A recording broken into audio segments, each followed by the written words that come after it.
शांतिपूर्ण समुदाय हम लिखते हैं ना अंग्रेजी में भी, पीसफुल कम्युनिटी। मीना कुमारी जी का एक गाना था, तेरी महफिल में दिल लगाकर हम भी देखेंगे। तो मुसलमानों की महफिल में दिल लगाकर नाज़िया इलाही खान ने भी देखा, और जब देखा तो पाया कि हलाला ससुर के साथ बहू बिस्तर पर, आई एम सॉरी टू से, लेकिन मैं रॉ वर्ड ही यूज करती हूं। ससुर कर रहे हैं बहू का हलाला। और सनातन धर्म में मैंने कल देखा कि कैसे बहू बेटी की तरह खाना परोस रही थी।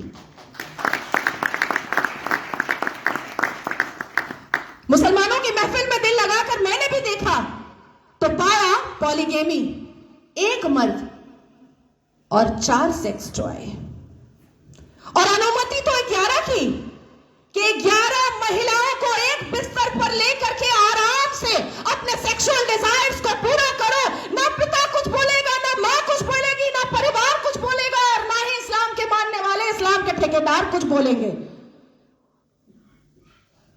इस महफिल में दिल लगाकर मैंने भी देखा और पाया निकाह मुत्ता, टेम्पररी सेक्सुअल मैरिज।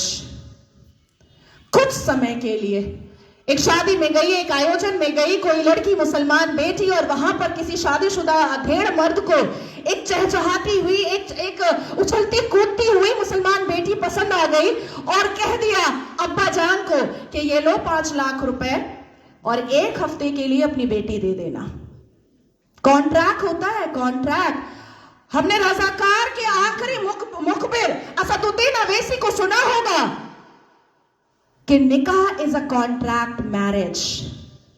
हमारा विवाह नहीं होता, हम 7 वचन नहीं लेते, ना आगे पति फेरे लेता है, ना पीछे पत्नी फेरे लेती है। हमारा तो कॉन्ट्रैक्ट होता है, हम तो एक डील में आते हैं। ये है। तो इस महफिल में जब दिल लगाया और भीतर से, तो पाया कि निकाह मस्यार भी होता है।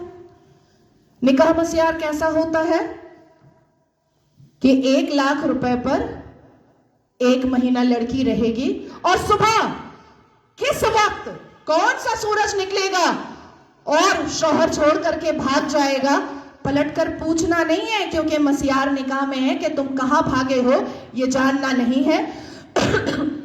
तो मैं पूछना चाहती हूं कि अगर इस्लाम हमने रसूल का पैगाम है, अगर मुसलमान शांतिपूर्ण समुदाय है, तो चप्पल और पत्थर से मस्जिद अल्लाह का घर कैसे बचाते हो भैया? कैसे? 1947 से मुसलमानों ने अपने एक्टिविटी से, अपने बिहेवियर से ये लोगों को बताया है कि ये कोई अमने रसूल नहीं है, ये प्रॉफिट मोहम्मद सल्लल्लाहु अलैहि वसल्लम के फॉलोअर तो नहीं है, ये औरंगजेब के ठरकजेब हैं, ये मुगले आजम के जाहिले आजम हैं।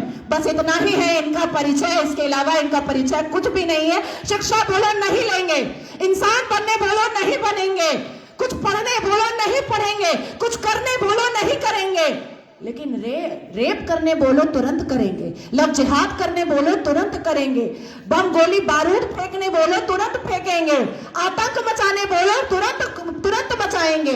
आखिर क्या है इस समुदाय में, जो एक समुदाय पूरे दुनिया के सारे धर्म वालों को परेशान करके रखा है? आखिर क्या है राज उस आसमानी किताब का, उस अल कुरान का? राज क्या है जो मदरसों के अंदर छुप कर पढ़ाया जाता है, जो मजार के अंदर छुप कर करवाया जाता है, जो मस्जिदों के अंदर छुप कर सुनाया जाता है, जो घरों के अंदर तरबियत और तालीम में बताया जाता है? क्या है उसका राज? क्यों कहते हैं मुसलमान घर में अंदर ही, जब बेटी छोटी सी होती है और बच्चा छोटा सा होता है, प्रसाद नहीं खाना हराम है, आप ही चले जाते हैं सवैयां खाने। हमें बताया जाता है प्रसाद नहीं खाना हराम है, हमें बताया जाता है मंदिर के सामने खड़े नहीं होना, अल्लाह नाराज हो जाएगा, हमें बताया जाता है कि हिंदुओं के घर का पानी ना पीना, अल्लाह नाराज हो जाएगा, हमें बताया जाता है कि अपने जीवन साथी के लिए हिंदुओं को कभी मत चुनना, नहीं तो घर से, परिवार से बेदखल कर दी जाओगी। क्या है राज? उस राज को खोलना चाहिए। मैं जानती हूं कि सनातन धर्म के लोग जिस हिसाब से अपने रामायण, महाभारत, श्रीमद् भगवद गीता को पढ़ते हैं, उनके अंदर शांति होती है, उनके अंदर इंसानियत होती है, उनके अंदर माफी की तलबगारी होती है, मैं जानती हूं। लेकिन जिस गली जाना नहीं है उसका पता अब पूछना पड़ेगा। अपनी बेटियों को समझाना पड़ेगा कि कोई अब्दुल अच्छा नहीं है। अपनी बेटियों को बुझाना पड़ेगा कि शाहरुख खान ने गौरी खान से शादी तो की है, पर हर रेड़ी वाला, हर संतरे वाला, हर नींबू वाला, हर अचार वाला, हर पंचर वाला शाहरुख खान नहीं होता।